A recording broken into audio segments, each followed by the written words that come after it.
Hi, thank you for inviting me to this TEDx talk.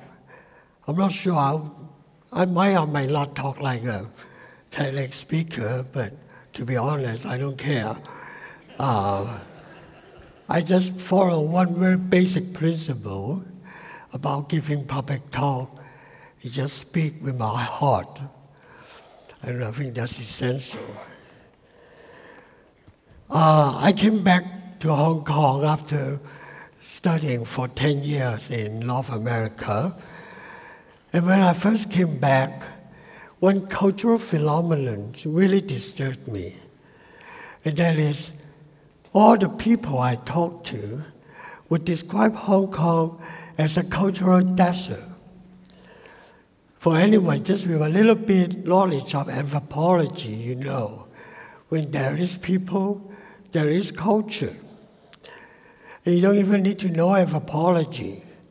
Just take the bus along Nathan Road at night or walk around Mong Kok.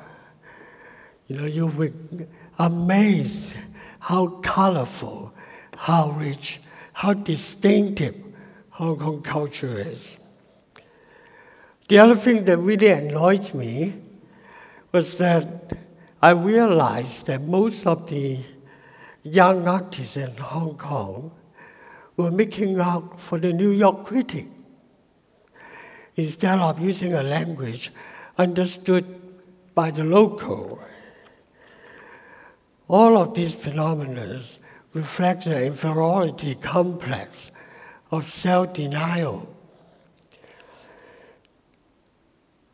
It's not, and it's understandable, because it is a common colonial tactic to undermine the cultural identity of the locals. And instead, they will highlight the culture of the colonizer. Having too strong a sense of local cultural identity is politically dangerous. In Hong Kong's case, of course, it was about adoring and admiring British culture and its extension, that is Western culture. Now, at this point, I have to highlight one thing, because when we talk about local culture, we could easily fall into this simplified thought of the suppressor and the suppressed, the good and the bad. There are still a lot of wonderful stuff we should learn from the West, from the British. I mean, don't oversimplify it. But at the same time, there are also good things about ourselves that we should not ignore. After I picked up my job as exhibition director of the Hong Kong Art Center, indeed, I brought in a lot of Western Asian exhibition to Hong Kong because I felt they were very important. And some of them were really excellent. But at the same time, I started to focus on Hong Kong art, Hong Kong culture. And I did a lot of research in this area. Up to that point, there was hardly any research about Hong Kong art, Hong Kong culture. As I did the research, I was amazed by how colorful, how strong Hong Kong culture is. Just give you some example. The first political cartoonist in the history of modern China is a guy called Ho Kim Si. He's from Hong Kong. It's the Qing dynasty. The first artist who went in modern Chinese history, who went overseas to study Western painting, was this guy, Lei Fu. He actually lived in Hong Kong during the 30s and 40s at Hong Kong. In fact, when Cui Beihong visited Hong Kong, he was so amazed to find that there was this poor artist living in Hong Kong, could be such a fantastic painter that, he found it so unbelievable Hong Kong could have an artist like that.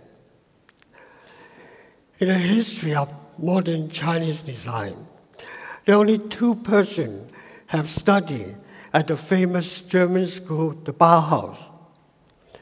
One of them is this guy called Jiang Ho. I bet most of you didn't know all these important figures. They're important not just for Hong Kong. In the whole history of modern China, they're playing a very significant role.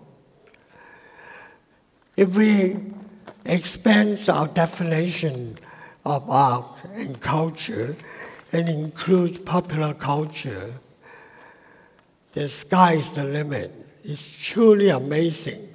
Canton pop, more importantly, Hong Kong film.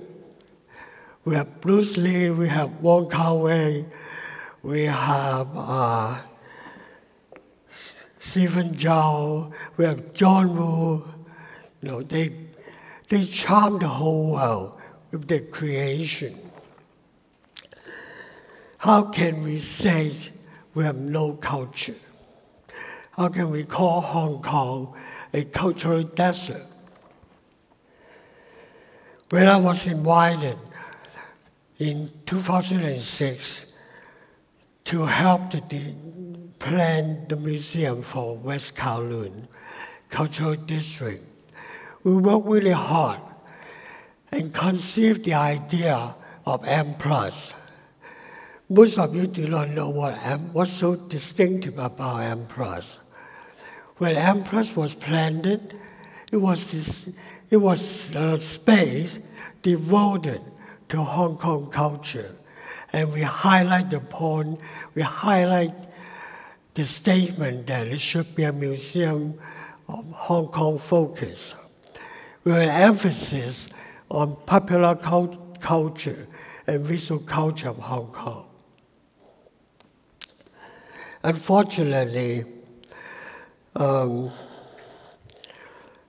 my dream, or our dream, dissipated really soon once the board of West Kowloon employs a whole team of Western experts. And when they came in, they start looking in at arts that, yes, they do look at Asian art, but Asian art endorsed by the West. So they have art, mainly the major collection will be a collection of Chinese contemporary art. Those artists who were known in the West. Once again, and this is what makes it really sad, is this kind of colonial mindset still retained. And we still look for excellency from somewhere else instead of yourself. Of course, I understand for museums like M+, of such a big scale, we need experts. But at least I would expect they would set up some research team, some sort of research mechanism to get to know about Hong Kong better. Unfortunately, it didn't happen. Very soon we're going to have a palace museum from Beijing. So what's going to happen is that we're going to have a museum of Chinese ancient art. On the other side, we have a museum of Chinese contemporary art. Where is Hong Kong?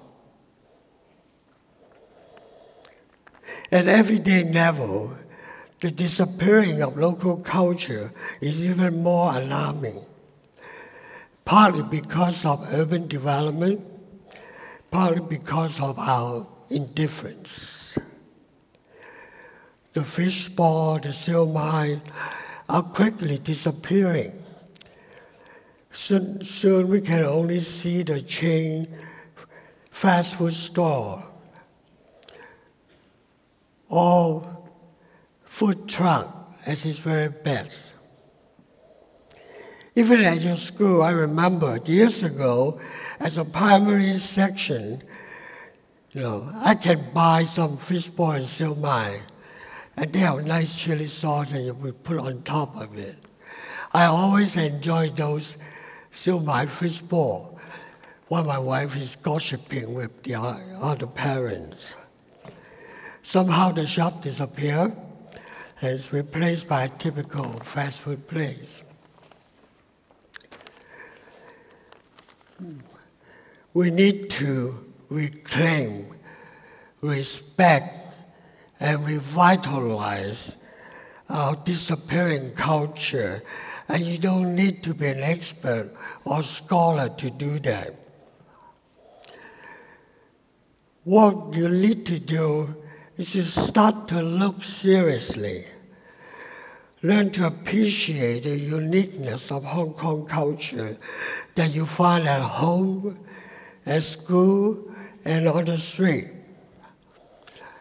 Try to think outside of the conventional and the very limiting definition of culture, and you'll be surprised how rich a culture we have. It's time to bring back that sensibility, to be proud of what we have, and to hold on to something valuable that will disappear really soon if we do not take action right away. Hong Kong is not a cultural desert. It can stand on its own proudly, and it is up to you to prove it. Thank you.